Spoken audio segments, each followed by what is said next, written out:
सरदेव वीरवर ढूंढार सिंह जी की स्मृति में एक पुस्तक का विमोचन का कार्यक्रम था और उसी में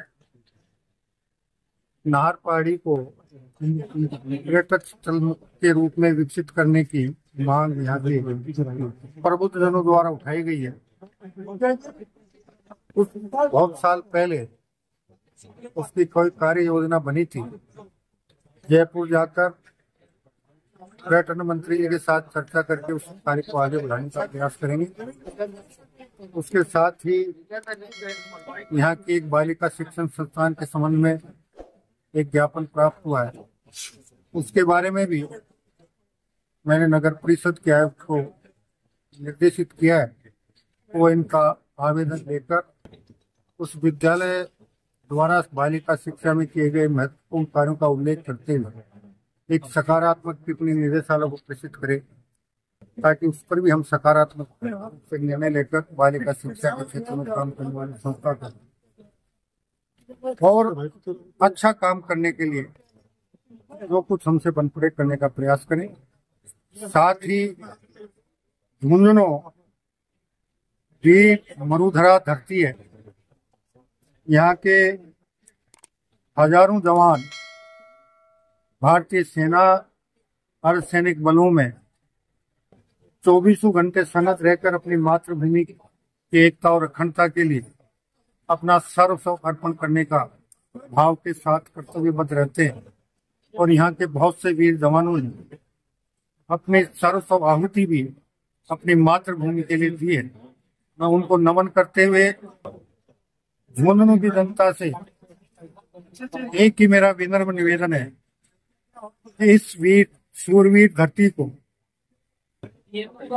उसके मान और सम्मान को आगे बढ़ाने के लिए और हमारे उन शूरवीरों के और उनके परिवारों के और शहीदों के परिवारों के प्रति एक सहयोग का भाव रखते हुए एक उत्कर्ष सामाजिक समरसता का वातावरण इस शूरवीर धरती पर निर्मित करने का प्रयास करें, ताकि झुंझुनू की वीर धरा से प्रेरणा लेकर बाकी जगह भी इस प्रकार का वातावरण बने।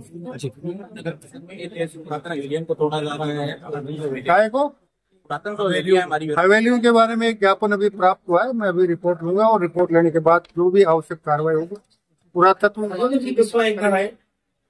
और अगर आवश्यक होगा तो उन्हें योग्य होंगी तो उन्हें संरक्षित धरोहर के रूप में संरक्षित करवाने में भी हम जो कुछ हमसे बनेगा करेंगे।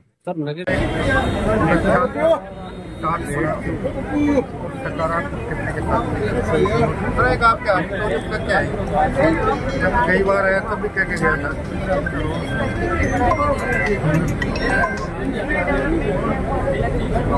आप कितने की बनी है? अच्छा, अब आपके नगर परिषद की स्थिति क्या है आर्थिक? मैं पूछ रहा हूँ, उसका जवाब दो। आज की तारीख में क्या है? प्लस है, माइनस है, बराबर है? कितना माइनस है? 15। आपके पास कितनी संपत्ति है जिसको हम विक्रय कर सकते हैं प्लॉट के रूप में? तो उसका विधिवत करके उसकी मार्केटिंग करें, हम भी जो कुछ मदद होगी वो देंगे।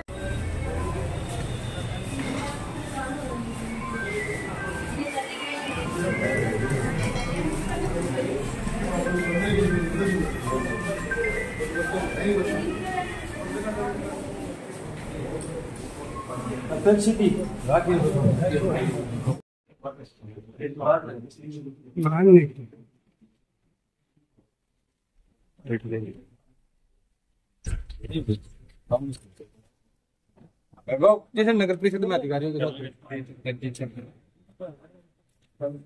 झुंझुनू में एक ऑडिटोरियम पिछले कुछ वर्षों से अधूरा पड़ा है। जिस ट्रस्ट ने बनाया था, ढांचा खड़ा करने का काम उनका था, बाकी काम नगर परिषद को करना था। ये समझौता था।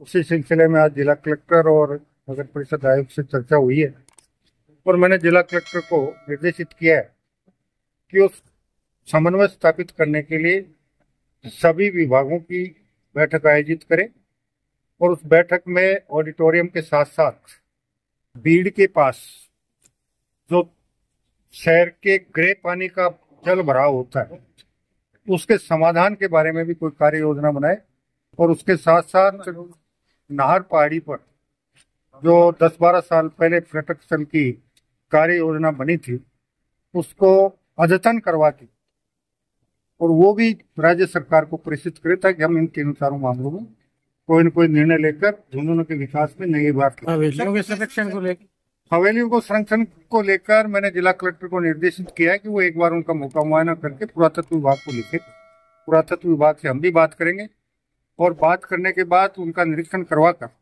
अगर कोई हवेली वास्तव में इस लायक है कि उसे संरक्षित घोषित किया जाए तो अगर वो संरक्षित घोषित हो जाएगी तो उसके बाद उसमें कुछ नहीं हो पाएगा। साथ ही मैंने आयुक्त को भी ये निर्देशित किया है कि अगर खाली शपथ पत्र के आधार पर कोई पट्टे जारी हो गए हो तो उनकी पत्रावलियां खोजकर उन पट्टों को निरस्त। सर, पूरे राजस्थान में प्रशासन शहरों के संग अभियान की पत्रावली है वो अभी भी जमा है, जिनके पट्टे वो जमा, उनको लेकर क्या है?